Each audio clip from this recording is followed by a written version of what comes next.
everyone. Thank you for joining. Today I want to jump in to Alchemy, this collection of YouTube videos is under the title Energy Alchemy. So as we're embarking on this journey together, I really felt the call from Spirit to start to open up and discuss what I've come to know as true for myself. And as with everything, you be your judge. This is just an offering. But I want to start to talk about alchemy, what it is. And now, a classical definition that you'll find on the internet or when you talk to somebody is alchemy is the process of raising lead to gold, of raising heavy metals into gold. That's just the tip of the iceberg. Alchemy is about much more than the physical world. That definition is not wrong. But alchemy is that is something that is possible within the realm of alchemy. But alchemy is about so much more. Alchemy, as I've come to know it, is about immortality, is about this idea that we can transcend our current bodies and situation, and we don't have to leave, but it's about this idea of fountain of youth. And really, it very much fits, I'll talk in a little bit, it fits a lot with what's happening with ascension. And so I think it's a really wonderful time to start to remember, as I like to call it, open up these magical transmutation practices. So first, let's just touch on the idea of gold. So as I've come to understand the ancients' use of gold was valued very much, but very differently than we see it today. I think, today we see gold as money and as this possession in the third dimensional world. The ancients, in North and South America would cover their bodies in gold dust. And that was something that was very precious, but also, kind of wasteful if you're going to try to have it be extra super valuable. They used it to communicate to the sun god. They raised cities covered in gold. The Egyptian pyramids had these beautiful golden aspects of their capstones. So gold was very important for its electrical conductivity, for its ability to help humanity communicate with the stars. So it took on this aspect of, I would like to offer, beyond the lower three chakras of self and preservation into the upper, about spirituality, about who we really are and why we're really here. Gold was and is important. I'm going to offer it as symbolic and available to all of us all the time. Because for the ancients, it wasn't about this idea of creating gold or capturing gold. Gold, it was about the process. Gold was a part of the process. Gold may have been an outcome of an alchemical process. But it was the process that was the transformational vehicle, that was the fountain of youth, that was this source of immortality. So the final goal was not the gold. The final goal was these things that we are able to achieve that are known as esoteric practices, but it's this wisdom, this understanding of how we do this. This is what I've come to know as the ascension process. And I've mentioned in an earlier recording broadcast that we're moving out of the third dimension into the fourth and into the fifth dimension. And this has been happening for a little bit of time now, where the third dimension is this realm of 3D, physical reality, fear, possessions, ego, yours versus mine. And we're always, when we're stuck in the 3D reality, we're always worried about losing what we have or not having enough. And as we move into the fourth dimension, that's where we get into the realm of astral travel, as I talked about in a previous energy healing video. The astral world is where both dark and light exist. And when we start to work in the astral realm, we really do get to know our skill set as human beings. And we get to move beyond fear. We get to come to understand not only our ability to transform, our ability to transmute, our ability to shift dark into light energies.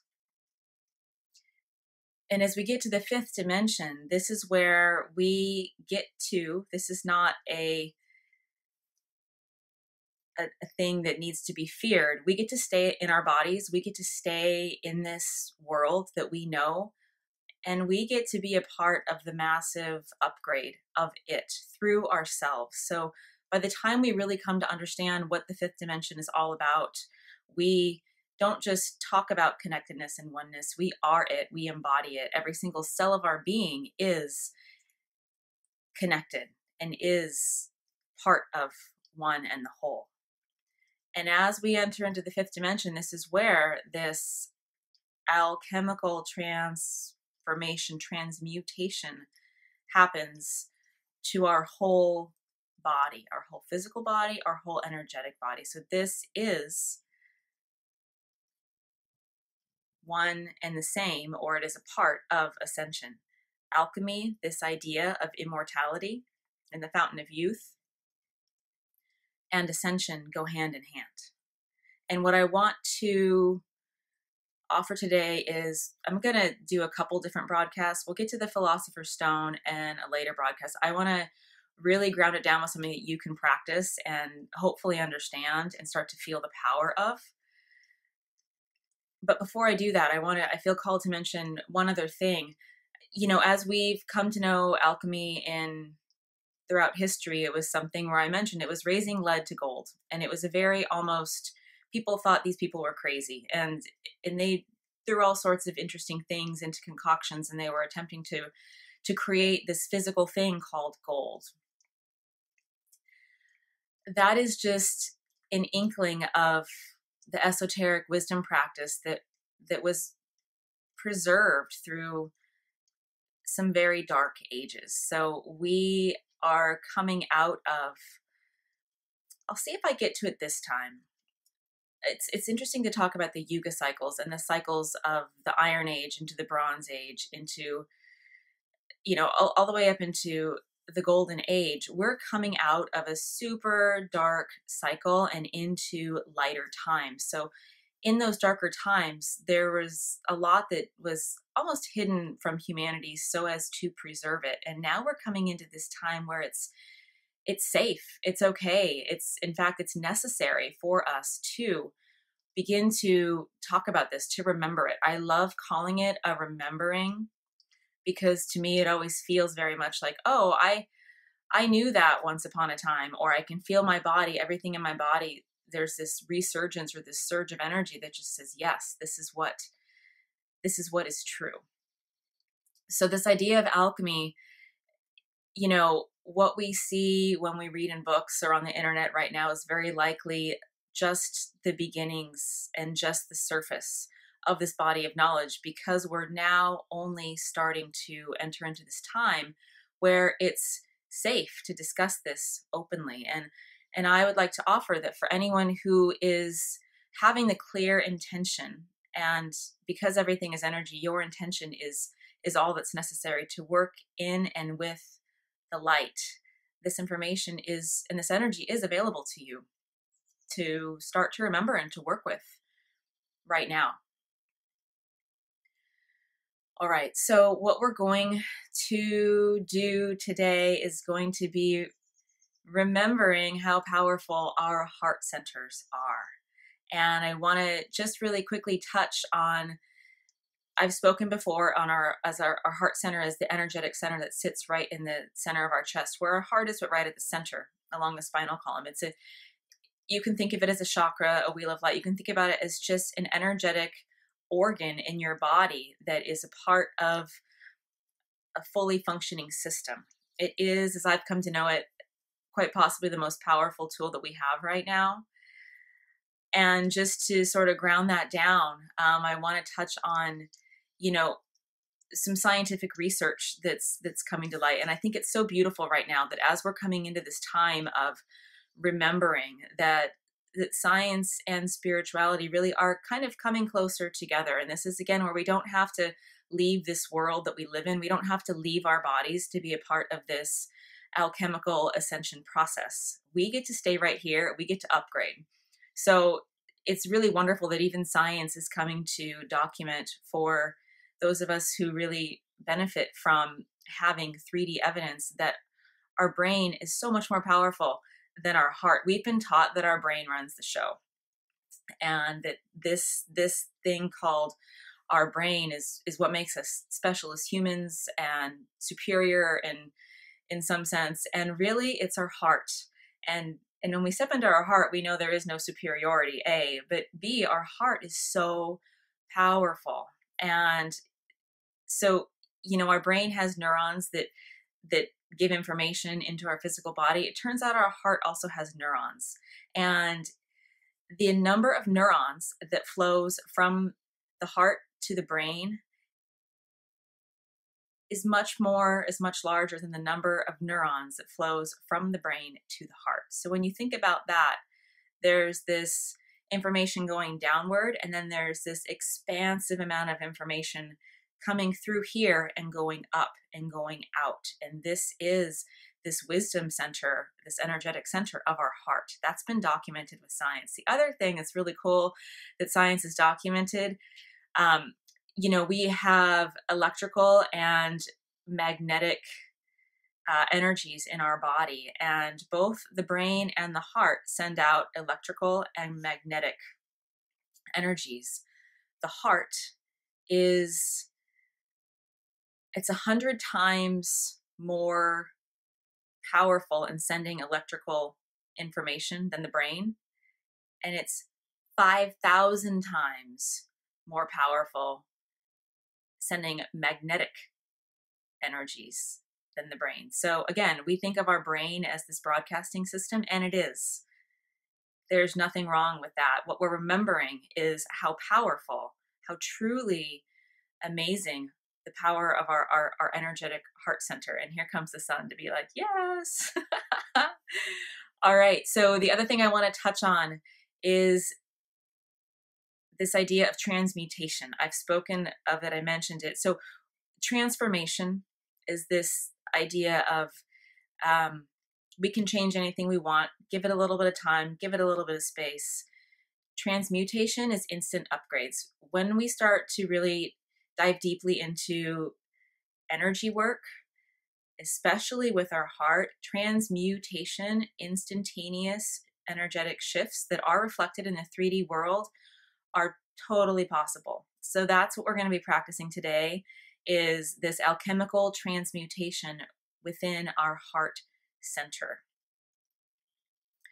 It's also worth remembering that science has documented that when groups of people send energy, love from their heart, they've had positive impacts on things like wars in the Middle East or crime rates in Washington, D.C. So this has also been documented already, but let's really steep ourselves in it a little bit more. So I invite you right now just to sit with a straight spine. You'll want your spinal column to be straight because that's how the energetic current flows most efficiently. We have this energetic pipeline that runs throughout our body. And so we just want it to be nice and straight. And now just you can keep your eyes open, you can close your eyes, whatever works best for you.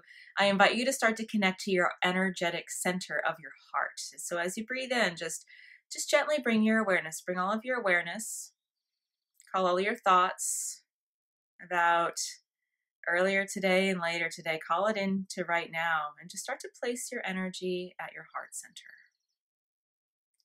Spend a little bit more time just coming present. And as you come into your body, let your awareness just simply settle, focus on your heart center. Every inhale, just calling all of your connections to the past and to the future. Call it all back right now and place it here at your energetic heart center. All right, and start to feel as you're present and connecting to this heart center, feel it respond. This is the power of our awareness, of our intention and our attention. So just simply by calling all your energy here, which is your full power, and then focusing on your heart center, you can feel your heart center respond. And it's almost like it starts to brighten up, like, oh, you're aware of me. Well, hello, here I am, right in the center of your chest. You can feel this sort of yes and this quickening energy within your heart. All right, so now let's breathe in. We'll use the emotions. You can decide: love, joy, gratitude. Choose one of those, choose all of those, and send that right to your heart center as you inhale. And feel your heart center respond. Receive that heightened energy, emotion, and intention. And as you exhale, feel it expand as it receives it.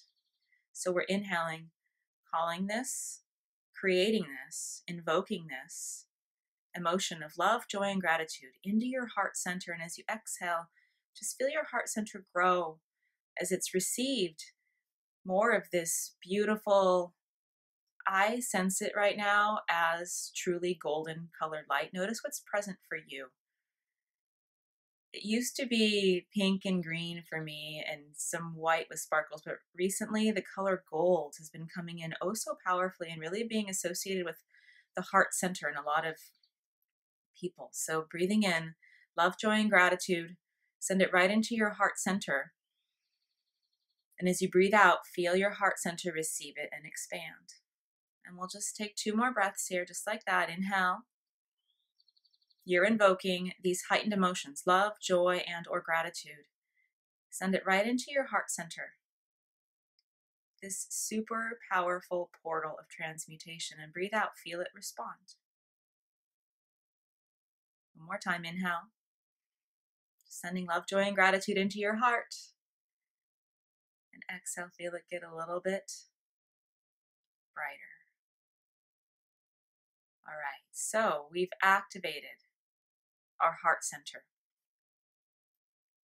Now let's get to the transmutation. We are energetic bodies. We are energetic beings. So you have this physical body. You also have an aura that extends out 4 to 8 feet in all directions. It's a torus-shaped field. It's an egg-shaped field. But see if you can just kind of bring your energetic sensors to your energy body, to your aura, and notice if there's any heaviness. Notice if there's anything in your field that is just coming into your awareness. It might be something that comes in as words or images. It might just be that you can sort of see something out there that feels like gray energy or darker energy. So just notice what presents itself to you that's up for clearing. And now, as this golden light within our heart is shining oh so brightly, we're going to invoke a very simple transmutation practice. So as you inhale, whatever you've noticed that's heavy, that's up for release, call it into this golden center, this light of your heart. And instantaneously feel it, see it turn into more light. Let it expand as you exhale. So your heart light is actually upgrading as you inhale again. Call anything else that's heavy that's ready to come in, that's ready to be transmuted. Instantaneously, this heavy energy becomes more golden light. So your heart center, as you're doing this, inhaling, call any more heavy energy, anything that's up for release, for upgrade, into the light of your heart. As soon as it enters, instantaneously transmuted into more golden light. So let's spend just a little bit more time there. And as I mentioned, different people sense energies differently. It might be a very vivid image. It might be something that you see words, or you just feel the energy. Call it into your heart. Instantaneously transmuted any heavy energy into more light. Breathing in. Call any heaviness that's present in your field. Instantaneously, as you call it in, transmute it into more golden light. Exhale. Let's take 2 more breaths here. Breathing in. Just scan your field. Anything else that's just kind of lingering out there that you can sense, call it into the light of your heart. Wonderful. And as soon as it just touches this golden light, instantly transmuted, upgraded, more golden light. One more time. Inhale. Call any heaviness in and exhale. More light. All right. So now let's spend just a little bit of time here, as you're either already very energy sensitive, or with these broadcasts, hopefully spending more time and becoming more energetically sensitive. See if you can feel the lightness that's present within your field, and see if you can feel the light that is beaming from your heart center. So you might close your eyes here. You might just tune in to allow some of your awareness to drop out of your thinking brain and to move into your feeling body, and see if you can feel the upgrades of energy, more light.